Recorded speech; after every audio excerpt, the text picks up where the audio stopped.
Hi hello welcome மக்களே, எல்லாரும் எப்படி இருக்கீங்க? நல்லா இருக்கீங்களா? ஒரு வழியா சண்டே எபிசோட் வந்தாச்சு. நம்ம சேதுவண்ணனும் கார் விட்டுட்டு சூப்பராக செம்மையாக ட்ரெஸ் போட்டுட்டு அவரும் வந்தாச்சு.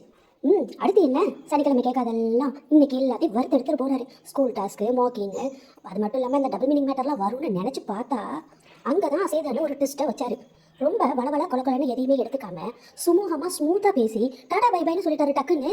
ஆனா இது என்ன கூத்து? சனிக்கிழமை தான் அப்படி விட்டுறாரு. ஓகே, ஞாயிற்றுக்கிழமை மொத்தமா வறுத்து ஒரு ஆளை உருவிடுவாரு அப்படின்னு பார்த்தா இந்த வாட்டி அப்படியே ஆப்போசிட்டா எல்லாம் முடிஞ்சிருச்சே அப்படின்ற அளவு தான் இருந்துச்சு இந்த சண்டே எபிசோட்.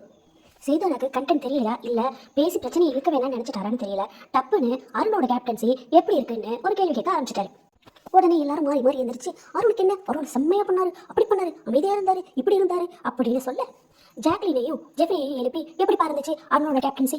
ஜெஃப்ரியை வந்து ஜாக்லின் வந்து ஒவ்வொருத்தரா கூட்டதும் இன்னைக்கு அருண் மாட்டினாரியா, அதுலேயும் அந்த ரோப்பெல்லாம் வேற எடுத்திருக்காங்க, இன்னைக்கு என்ன சம்பவம் இருக்க போதுன்னு பார்த்தா எல்லாரும் சூப்பரா பண்ணாரு, செம்மையா பண்ணாரு, நல்லா பண்ணாருன்னு அப்படியே கவுத்துட்டாங்க.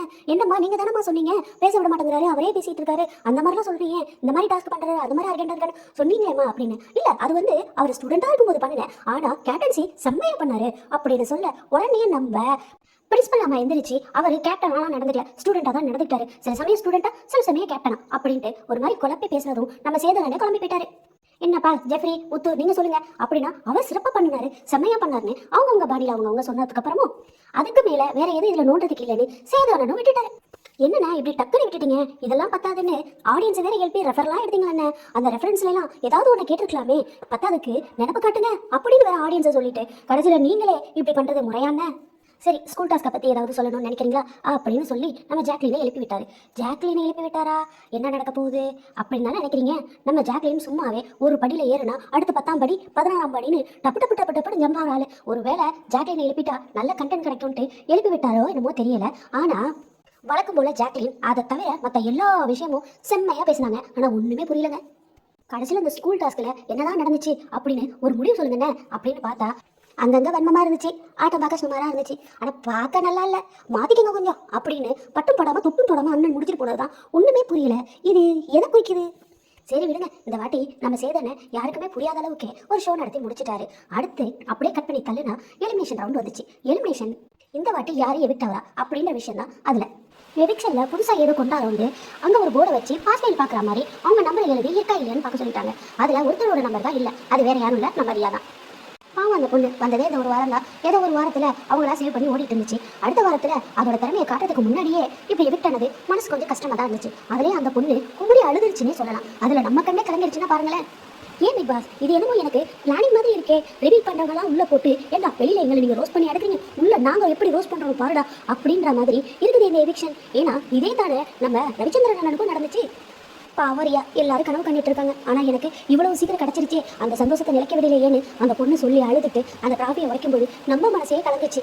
ஆனால் இந்த ஹவுஸ்மேட்ஸ் எல்லாம் கொஞ்சம் கூட கலங்கலங்க. ஆனால் ஆமாங்க, இந்த பொண்ணு அவ்வளோ அழுது மனசு வேதப்பட்டு நொறுங்கி அந்த டிராஃபிக் உடஞ்ச மாதிரி மனசுடைஞ்சி அந்த பொண்ணு வெளியில் போய் கொஞ்ச நேரம் கூட ஆயிருக்காது. அதுக்கிடையில் இங்கே 5 ஸ்டார் அப்படின்றதுமே இப்படியா பக்கத்தில் இருந்தவங்க ஒருத்தவங்க அழுதுட்டு போகிறது கூட கவனிக்காம கூத்தடிப்பாங்க. இதை அட்ரஸ் பண்ண நம்ம சேதுவண்ணனே அட பாவத்தே, இப்போதான் ஒரு பொண்ணு அழுதுட்டே போச்சு, பெருசாக ஃபீல் பண்ணுற மாதிரிலாம் ஆக்டிங்கை போட்டாங்க, இப்போ என்னன்னா ஒரு 5 ஸ்டாரை கேட்டு இப்படி சண்டை வளர்க்குறாங்க, இப்படி குதிச்சு ஆட்டம் போடுறாங்க, இது எது உண்மைன்னே தெரியலே, மொத்தமாக எல்லாம் நடிப்பா அப்படின்ற ரேஞ்சுக்கு சேது அண்ணன் ஸ்டேஜ்லேயே சொல்லிட்டு போயிட்டாருன்னா பாருங்க. என்னதான் சொல்லுங்க, ஒரு குட்டியாவது அவங்க ஃபீல் பண்ணிக்கலாம். அடுத்த செகண்டே நம்ம சேதனை இன்னொரு விஷயமும் சொன்னார், வீடு ஸ்வாப், அதாவது பாய்ஸ் வர்சஸ் கேர்ள்ஸ்னு இருக்கிறதுல பெண்கள் ஆண்கள் பக்கமும் ஆண்கள் பெண்கள் பக்கமும் இனி வீடு மாற்றப்படும், மற்ற ரூல்ஸை நம்ம பெரிய தலை சொல்லுவாருன்னு சொல்லிட்டு கிளம்பிட்டாரு. அத்தோட பொண்ணுங்க சொல்லவா வேணும், ரியா அப்படின்ற ஒரு கேரக்டர் உள்ள இருந்ததையே மறந்துட்டு குதூகலம் பண்ணி எல்லாரும் பெட்டுக்கு இடம் போட ஆரம்பிச்சிட்டாங்க.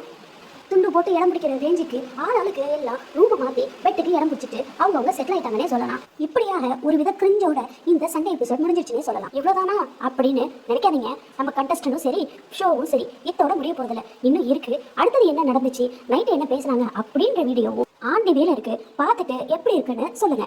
அதுக்கப்புறம் வேற என்னங்க நான் உங்கள்கிட்ட கேட்க போறேன். அன்பான லைக்குகளும் உங்க ஆதரவான சப்ஸ்கிரைபரும் மறக்காம கொடுத்து இந்த சேனலை சப்ஸ்கிரைப் பண்ணி வச்சுக்கோங்க. இது போன்ற பிக் பாஸ் வீடியோவை மேலும் மேலும் பார்க்கணும் அப்படின்னா நோட்டிஃபிகேஷனை சேர்த்து ஆன் பண்ணி வச்சுக்கோங்க. அப்புறம் இந்த வீடியோ எப்படி இருக்கு, போர் அடிக்குதா, இல்லை இந்த வீட்டில் உள்ளவங்க போர் அடிக்கிறாங்களா, என்னதான் பண்றாங்க அப்படின்றத ஒரு கமெண்ட்ல சொல்லிடுங்க. ஓகே மக்களே, உங்க ஆதரவுக்கும் அன்புக்கும் நன்றி. அடுத்த வீடியோவில் சந்திக்கிறேன். Till then, bye bye.